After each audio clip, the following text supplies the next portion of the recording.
and Wildlife. Just making a quick video.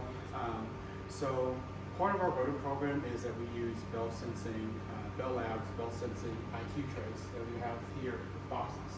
The reason why we use them, people ask why do we use them? It's a really good question. They were really designed for like the commercial places that have a whole bunch of base stations to check, so you don't have to check each and every one of them because it tells you if they've been visited and when and how much. But we rolled it out when we first started through residential and commercial places because of the data that it gives. And people ask why. Well, here's the reason. So I went to a house a couple weeks ago, and the lady was still complaining about hearing noises. And it was, we were out 2 weeks ago. She called back before we followed up with her for the 2-week follow-up and said that she heard noises on Monday. So I go out there, take a look and see what's going on. We check the base stations on the inside of the basement. Notice there's hardly any nibbles there. So now I'm getting a little worried. There's like 4 stations in the basement. Not that much activity, especially with noises that she's still hearing. So now I'm getting worried that, well, do we misplace bait stations where they weren't supposed to? Do we misidentify something? Anyways, we go upstairs. There's a bait station underneath the stove. And again, very little bait was consumed. But since she was hearing stuff along that, like behind the cabinets in the kitchen, I decided to pull the backsplash from the dishwasher. Noticed some droppings there, so I put a base station there.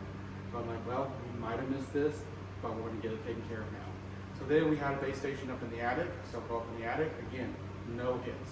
And now I'm freaking out, like, oh my gosh, we didn't have any hits on the inside hardly, very little, but not enough to really get an infestation that looks like they were having. But we had 2 base stations on the outside. So again, we go to the outside one on the left, and it's an app. And the base station lit up green.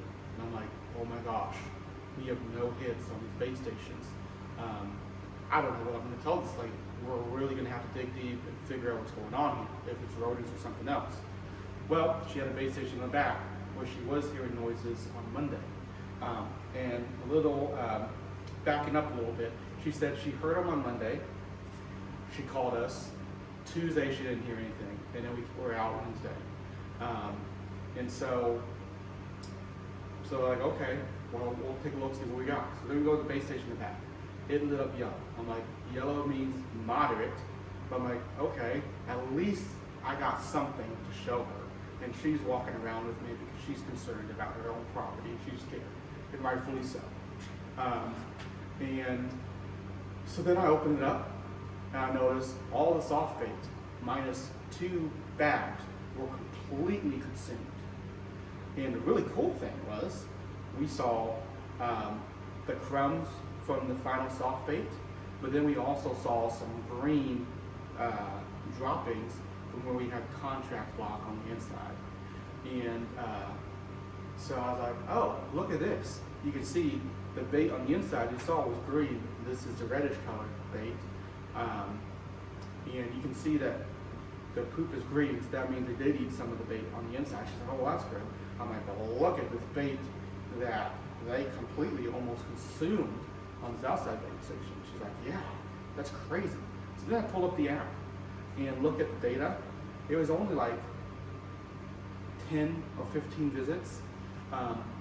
But what the data showed was really interesting, and this is why we're going to dig deep into it. So we were out 2 weeks before I was out, and then I was out on Wednesday. She said she started hearing noises on Monday, 2 weeks later. So I was like, okay. We look at the data. The first time the base station was visited was the Monday she was complaining about hearing noises. So I was like, well, this might track to why you're hearing things. We looked at the activity that was seen. She's like, okay. I'm like, then I noticed that the majority of the visits were on the following Tuesday. I'm like, so it looks like somebody found the smorgasbord, the buffet, and then got her friends, and everybody came and chowed down, and that's probably why she didn't hear anything else. And so it goes back to show, like, we're very data driven, we're very assessment based driven. We don't just put stuff out. We don't just spray things here at TaylorMade. We really dig deep to what's going on with the situation and how we can solve it based off of data and our experience as professionals. And so if you're having a rodent issue that a company hasn't been able to solve, or if you've been hearing things that you've been trying to DIY yourself and you still haven't been able to solve it, feel free to give us a call. We can come out and do an assessment for you. We can utilize our IQ trays that will give us data to really help us stay ahead of infestation, knock that population down, but then also help maintain it so you don't ever have this issue again. As you can see, we have our rodent exterior base stations here. We have some interior base stations here and some traps sometimes that we use along with some of the bait that we use. So anyways, I really appreciate you letting me give the story time for you, and I look forward to hearing from you. Talk to you soon.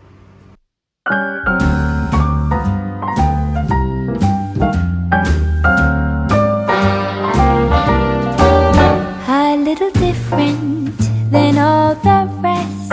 I'm quite old-fashioned, where I had sometimes played chess. And when I'm out, I'm